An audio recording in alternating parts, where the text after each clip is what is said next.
when you're in the pursuing mode of a way a man treats me, I would always offer to pay on a date. But if it's a first or second date and a guy takes me up on it, it would bother me a little bit.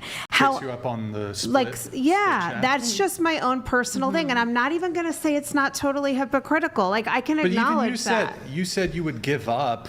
Like, if you had to be submissive and obedient to your husband or boyfriend, you would totally give that up. I would give up anything. I'm not being submissive. You had to like go 50-50. Right, but so you're enjoying but I'm going 50-50. I mean, I have a very egalitarian marriage. We earn a very similar amount of money. We split bills. We have like a joint, we're a second marriage. So we had kids, we had a first marriage with other spouses that maybe were more traditional. But we have like what, if we ever got divorced, what we came in with, we go out with. There's no alimony. Like, I'm not looking for my husband to support me financially, but I am looking for him to like make me feel like a woman and open the door on a date. That's it. But okay, how many of the first few dates he paid for the first few dates, right? Yes, he did. Like, how soon, after how many dates did things equalize? Probably longer than you would approve of. Yeah, how long? Yeah, I mean, I don't know, probably a couple of months. Today? Last week? A couple of months. It's 10 years in, and I just started paying for dinner. Yeah, exactly. Well, so I think. No, you're right. There's a hypocrisy to it. I don't deny that. But the crux here is why? Why should men then, if you want a 50-50 relationship, why aren't women contributing 50-50 from the get-go? Well, I feel that I am contributing, except for cooking. Right now. But you still wanted, let me do these like dating rituals. Yes, I wanted to be pursued and to feel that I was valuable enough to be pursued, even though some people would maybe not pursue me because I went on too many dates. I mean, I actually think my husband's very old school, very traditional. He's 10 years older than I am, so he's 62. He's super Catholic. He's like way more conservative than I am. Like, we are not the most likely match that you would, if you met us in public, I'm not sure you would put us together. In a lot of ways, but I wanted to feel like I was being courted.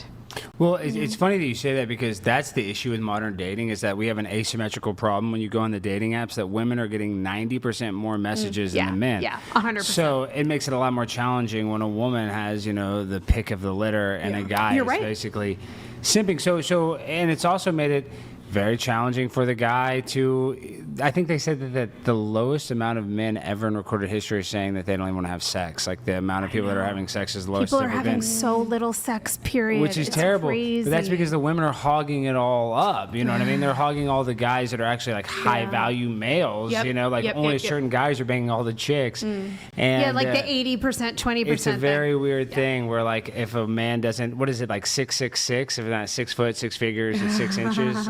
I've never heard that. You never heard that one? I've never That's heard a real that. thing where girls want a 6'6". You got to have a six figures, 6 feet tall, and 6. So think about this: you're on a dating app. You're 5'11". Women put on the requirement, no, I'm not going to date a guy under 6 foot. So think about how many people that have swiped left on their potential soulmate, all because of an arbitrary thing about 1 inch. No, so you're like, right. That's what's wrong with society. But men are also so visual and hard on women. I mean, for sure. But men can't really, like, if you're going to be an ugly man, what do you have to have, to compensate? Money. That's the only time you ever see like a good-looking woman with an ugly guy. But which you do see all the time. You do see, if they got a lot of money. But, right. Yeah. But that's the one thing as a man. So imagine this: you're in a modern dating era. You don't make a ton of money, and you're trying to hit up a girl that's getting messages from thousands of other guys. Like, it makes it almost impossible. Gotta be really chivalrous. That's what I'm saying. That is why you got. That's how you solve that. It's almost even worse though, because I think,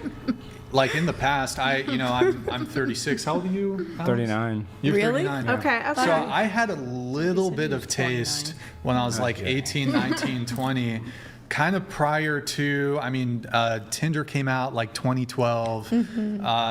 Dating apps were pretty bad, but I had a little bit of a taste before, like, the rampant proliferation of smartphones and social media. Granted, I think I was a senior in high school when MySpace just came out, then Facebook. Oh my God. So, but it was just the tip.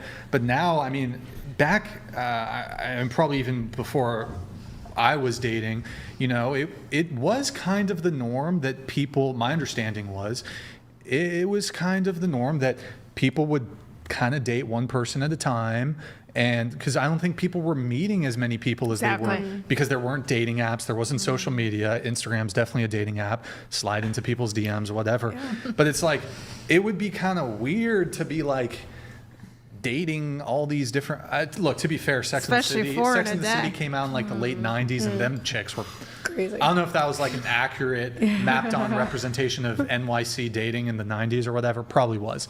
I'm not saying like people were super pious in the 90s and 2000s, like people were hooking up, doing all that stuff. In fact, I think people were having more sex in the 90s than they are now. Definitely. But I think that it tended to be more so like you meet somebody, you give it a chance. If it works out, great. If it doesn't, next person. I agree. Now people have rosters, they're juggling. It's all disposable. Everyone's you just swipe through. Well, the internet did ruin it because when Facebook went from where you had to have a college account to where anybody could have an account. Going back to what I'm saying, Facebook, do you remember when it used to be you only had to have a college account? Yeah, you had to have the email. So once they changed it to where everybody could get on Facebook, that was a huge thing, and all of a sudden divorce rates spiked because all of a sudden people could connect with their old high school sweetheart. They didn't have a way to connect. That is so common. I know. So many divorces couples where that's just skyrocketed when Facebook first opened up to the public. You know, my mom actually, before she asked for a divorce, my dad sent her to Key West for her 40th birthday. And she banged her ex-boyfriend? Well, she came back, asked for a divorce, and then started dating her high school boyfriend who was stationed in Key West. There you go. There you go. I knew that. How do we know that? Yeah. No, the digital dating, I think, is really bad for connection. It's not authentic. But yeah, to my point, though, I think, look, maybe in the 2000s or, you know, prior to Instagram, prior to dating apps, you know, maybe these dating traditions made a bit more sense.